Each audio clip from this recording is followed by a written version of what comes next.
This is the IELTS listening test. You will hear a number of different recordings and you will have to answer questions on what you hear. There will be time for you to read the instructions and questions, and you will have a chance to check your work. All the recordings will be played once only. The test is in 4 parts. At the end of the test, you will be given 10 minutes to transfer your answers to the answer sheet. Now turn to Part 1.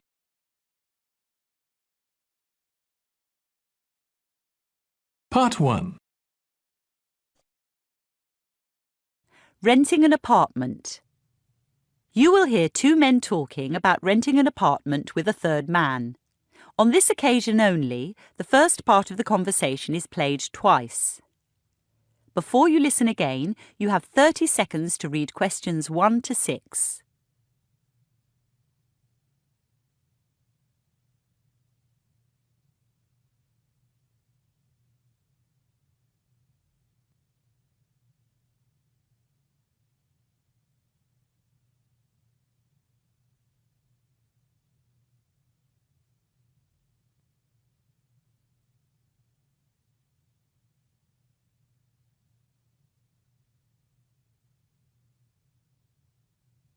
Hi, Jack. Sorry I'm late.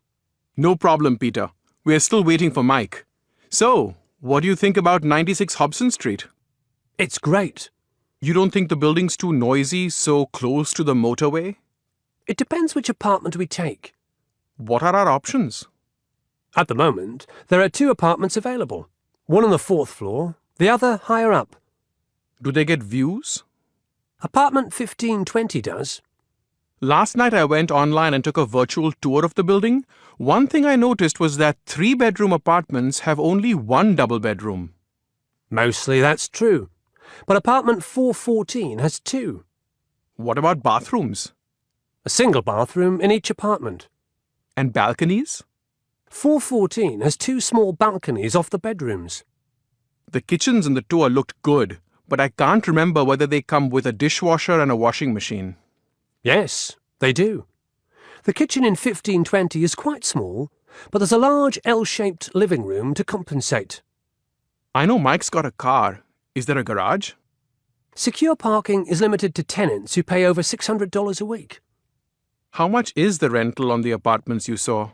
414 is $450 and 1520 is $610. That's quite a difference. Yeah. And 1520's only got 1 double bedroom, right? Uh-huh.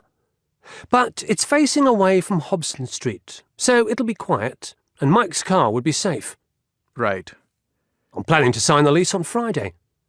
The agent wants it to start in the 2nd or 3rd week of March. I'll be away until the 8th. All right. Let's have it start on the 9th. The 9th sounds fine. Before you listen to the rest of the conversation, you have 30 seconds to read questions 7 to 10.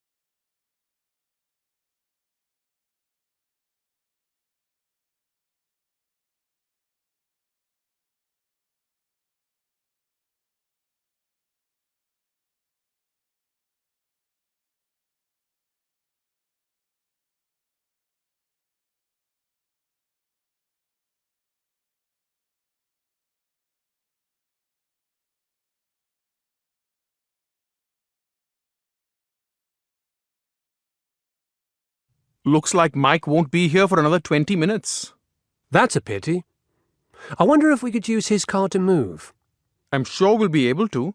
My dad said he'd lend a hand too, and he's got a truck. That'd be good. With a truck, we could move everything in one go. He's also got lots of stuff he doesn't need anymore. Plates, bowls, pots and pans, and a big old wooden desk. I doubt that a large desk would fit in any of the bedrooms. What we really need is a couch and some things to decorate the living room. When I rented last year, we spent lots of time before we moved in choosing nice furniture and decorations, but we neglected the basics like rubbish bins and cleaning supplies. Then there was the problem that some people gave us weird things, like a device my aunt bought for chopping onions. I mean, all you need is a sharp knife, right? Yeah. But we did do one great thing, which we should try again. We invited the neighbors to lunch one Saturday. Complete strangers. What about the cost? The meal doesn't have to be fancy and not everyone we ask will come. Why bother? Especially when I'll miss the football. It's just a way to show that even though we're students, we're generous and approachable. Okay. And it does pay off. One night I came home in a taxi very late. Suddenly I realized I couldn't pay the driver because I'd left my wallet somewhere. So I ran upstairs, knocked on my neighbor's door, and he lent me some money. Lucky you. All right. To sum up, we're borrowing your dad's truck, we're accepting some useful things from relatives, and we're getting to know our neighbours.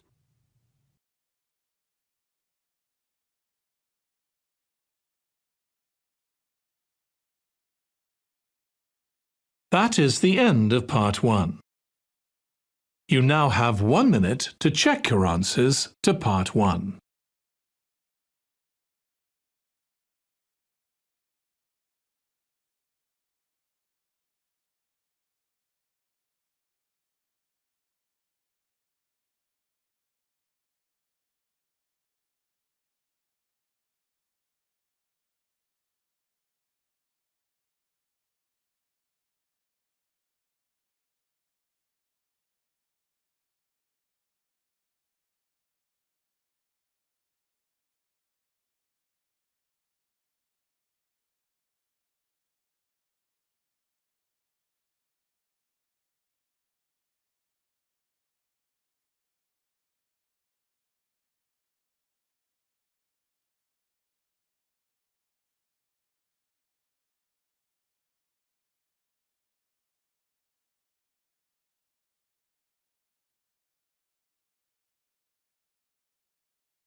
Part 2. Beekeeping for beginners. You will hear a man talking about beekeeping for beginners. Before you listen, you have 30 seconds to read questions 11 to 15.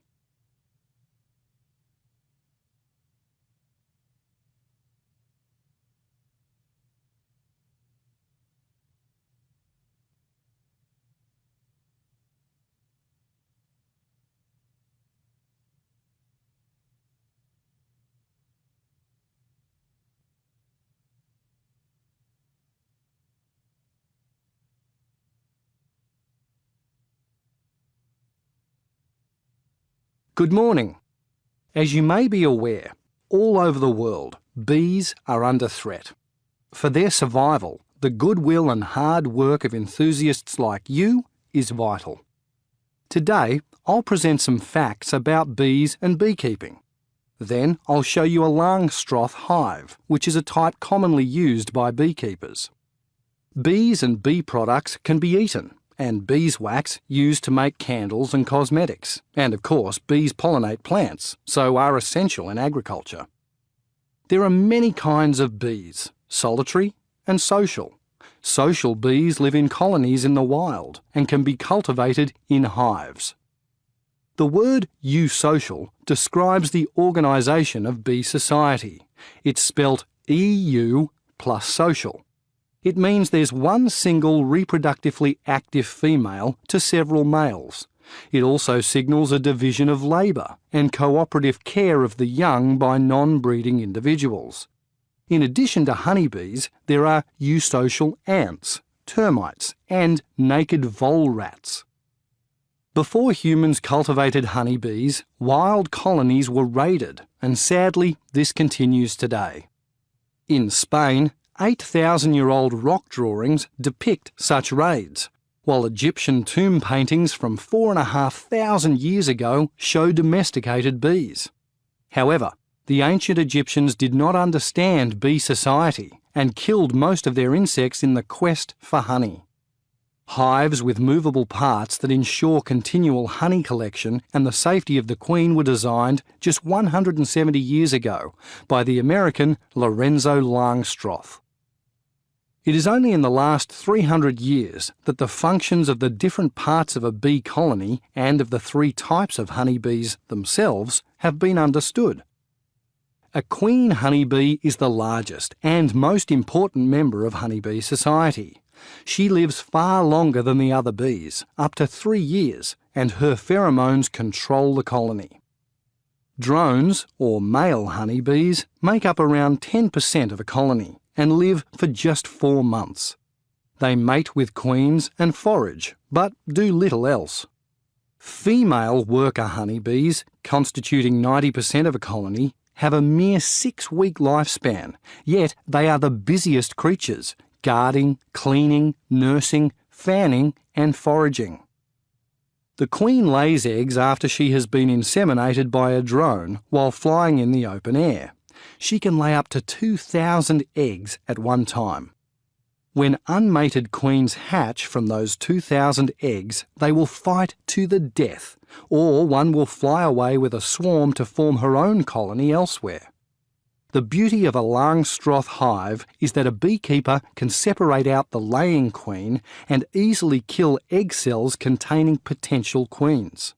So let's look at some slides of a Langstroth hive. I can't open my own outside as it's winter and not much is happening, but also because we'd all need to be wearing good protective clothing. Bees sting, remember, and their venom is poisonous. 2% of people who are stung experience an uncomfortable allergic reaction, and without medical intervention, a tiny minority die from toxic shock. Anyone who'd like to keep bees must first determine their allergic reaction. Before you listen to the rest of the conversation, you have 30 seconds to read questions 16 to 20.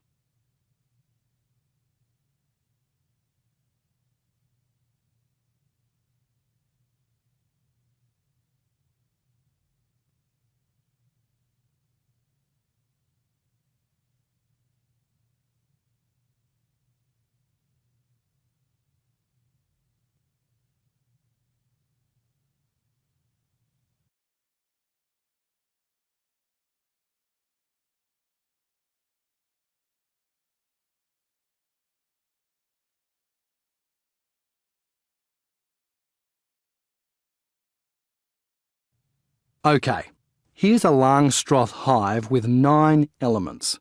It stands at 1.5 metres and contains extractive boxes, from where you take the honey, and a brood chamber, where the queen breeds. This hive's got 2 extractive boxes, but you can build it up to 5. The hive is wooden, with a cover and a stand at top and bottom.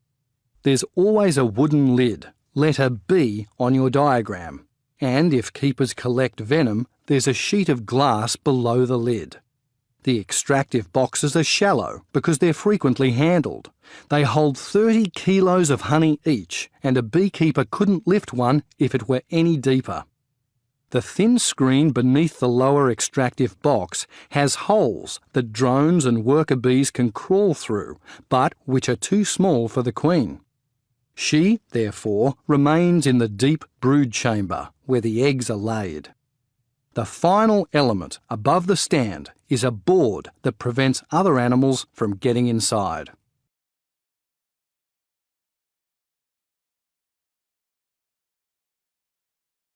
That is the end of part 2. You now have 30 seconds to check your answers to part 2.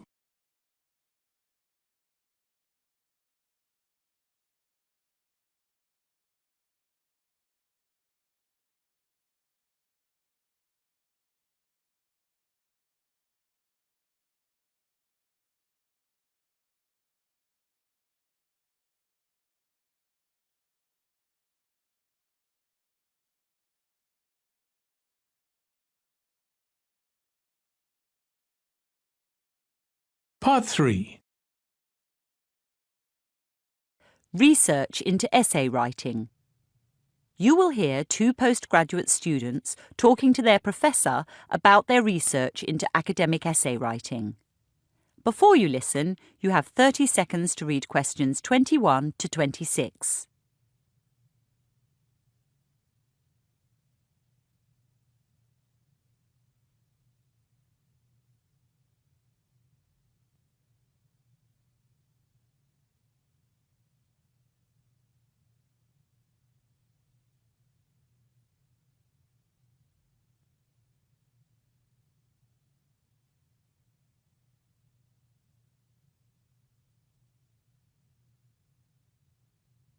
Come in, Sylvia. Come in, Jim. How are you? A bit tired, actually. I read 75 of the essays about smoking over the weekend. And you, Jim? I'm fine. I've read 20 so far. They're pretty interesting. A really good sample for our research. Yes, I found them stimulating. On the whole, their content is rather good. The students have done a fair bit of research. That's true. And they quote from reliable sources. The problems are more with style.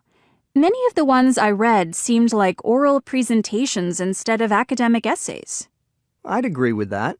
For a start, some of the vocabulary was inappropriate. Take this sentence from a conclusion. To get smokers to cut down or give up, there should be more ads on TV about the health problems, etc. Yes. Students forget that get and most phrasal verbs are spoken. Also, they need to steer clear of should and must. When a writer has a hypothesis to prove, he or she doesn't want to put the readers off with such strong language. A writer needs to use verbs like could or might instead. And avoiding adverbs like always and never is a must. After all, you never know when you'll be proven wrong. Absolutely. Over the years, many colleagues have challenged my academic papers. I see you've circled etc., Sylvia, on several essays. Etc. is okay in note-taking, but not in academic writing. Here's something else related to vocabulary. It's part of an argument about why people start smoking. At least, I think the student's written smoking. Maybe it's smocking? Go on.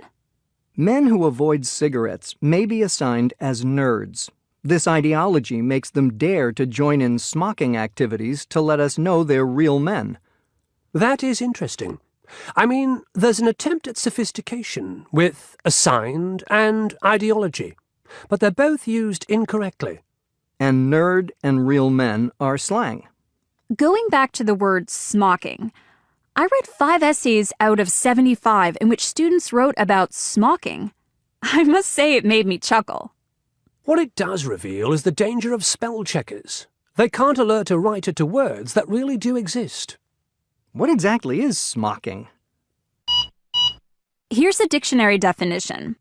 Ornamentation on a garment made by gathering together a section of material into tight pleats and sewing across it to make a pattern similar to a honeycomb. It sounds old-fashioned to me. Yes, I had it on a dress when I was a girl. Whatever was it doing in an essay on smoking? Before you listen to the rest of the conversation, you have 30 seconds to read questions 27 to 30.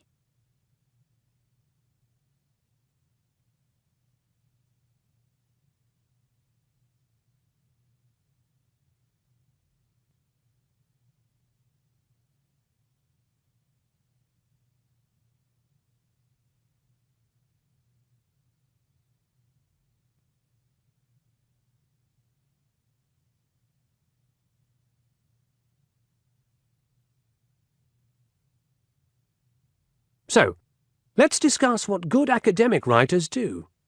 How do they avoid the embarrassment of writing about smocking? Simple. They check their work. They write second and third drafts. In redrafting, they also reduce redundancy. Redundancy is a major issue. Listen to this. Secondhand smoke not only affects smokers, but also people around them, even loved ones, like wives and children, and it can lead to illness. What would you have written? Secondhand smoke can lead to illness. 6 words instead of 24. Good writers also avoid personal pronouns like I or me. After all, they're trying to construct universal arguments, not just give their opinions. And they put in or take out any capitals, commas, hyphens, or apostrophes where needed. Some of the essays I read certainly needed more paragraphs. They were hard for me to follow. Indeed. An essay is not just about showing what the writer knows. It's about giving the reader an enjoyable experience. So, when do you two think you'll be ready to start the theoretical part of your research? I'm not sure. I'll see you next week about that. I've already started, but I've got so much to read. It seems to me, Sylvia, you've collected more than enough essays to analyse, and now you're in danger of reading too many academic articles. I'd limit the time for your theoretical research to 1 month. OK? Thanks. That's sound advice.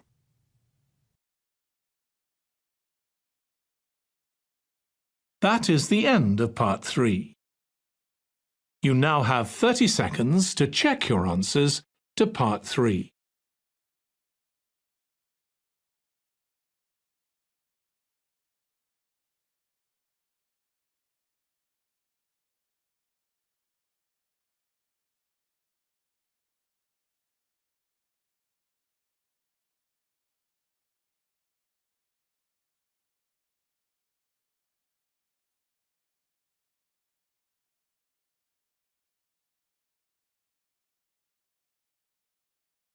Part 4.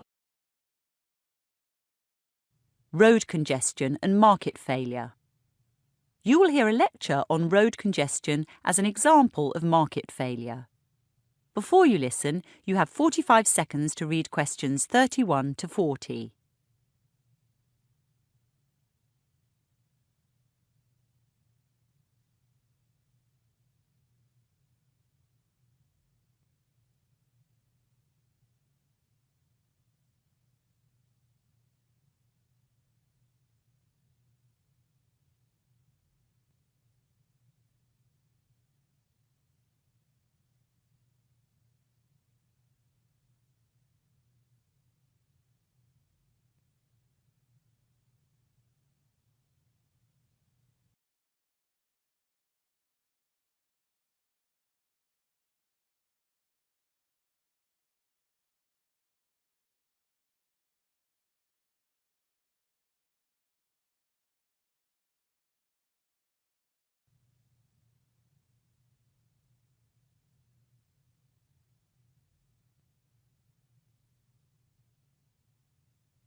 Sorry I'm late.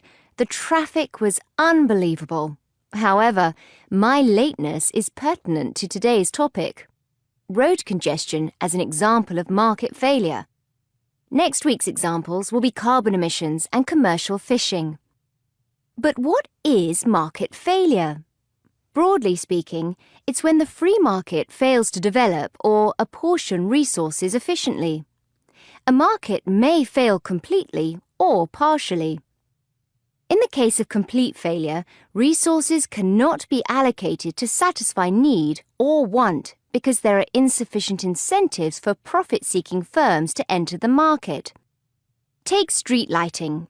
Without state intervention, there probably wouldn't be any, as it's unlikely private individuals would pay for it themselves. With no revenue generated and no profit earned, no firm would enter the street lighting market either. That's why taxes are set aside for public goods. There are many ways in which partial market failure occurs, but I'd like to focus on oversupply, which is when markets produce too many goods or services. It commonly occurs with demerit goods, like alcohol or tobacco, and with negative externalities. What are negative externalities? Well, the inability of consumers or producers to account for the effects of their actions on third parties. Road congestion is a classic case. Oh, let me tell you something I read last night. The speed of traffic in central London has remained fairly constant over the past 100 years. Really? How can that be? Wasn't most traffic horse-drawn in 1916? Indeed, it was. But the fact remains, in central London, giant four-wheel drives and sleek sports cars travel about as fast as wagons pulled by horses. Back to business. There are four main ways of dealing with congestion. 1. A city increases the amount of road space. 2. It improves public transport. 3. It reduces the demand for travel. Or 4. It increases the cost of private travel. In the case of London, the first measure is counterproductive. There are enormous costs associated with construction and a long delay between planning and availability. Once built, more roads only encourage more driving, and very soon congestion rears its ugly head again.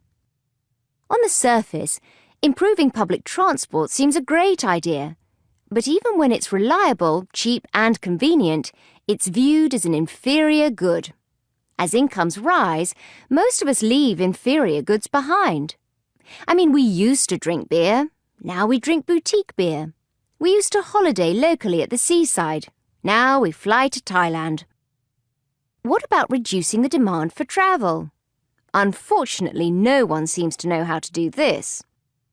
The fourth option, raising the cost of private travel, has also had limited success. In London, we've experienced higher vehicle and fuel taxes, more expensive parking, and licence fees, no parking routes, and a raised driving age. But we've kept on driving. Other big cities have taken a different approach. Some Chinese cities limit drivers to 4 days a week, based on the final number of their licence plate. But the rich just buy 2 cars. Sydney and Singapore have tolls on bridges and tunnels, yet people pay up or drive longer routes to avoid tolls, creating traffic jams elsewhere. In 2003, London opted for a congestion charge in the central city. Back then, the charge was £5 a day. It's now £11.50. From its inception, there was a discernible decrease in traffic. Estimates in 2004 by Transport for London, or TfL, were that traffic flow was reduced by almost 20%, or 50,000 cars per day. Journeys were 15% faster. The number of bus journeys rose by 15%, and cycle usage by 30%. TfL stated that road traffic reduced a further 10% between 2011 and 14. However, a recent report has concluded that by 2031, congestion will have worsened by a staggering 60%, even if strict measures are adopted immediately. It seems as though the cycle is similar to building more roads. A sharp initial improvement, a slower improvement over time, followed by stasis and decline. So, to conclude, part of the reason for road congestion is an unquantifiable negative externality, exemplary of partial market failure. The free market is incapable of allocating resources efficiently. No matter what authorities do, people continue to drive. On some level, we all know congestion leads to more noise, pollution, accidents, and slower travel times. But cars are cheap, and their outlay is fixed. Principally, we drive because we don't consider our actions in relation to anyone else's. And even if we did, I'm not sure most people would care. That is the end of Part 4. You now have 1 minute to check your answers to Part 4. That is the end of the listening test. In the IELTS test, you would now have 10 minutes to transfer your answers to the answer sheet.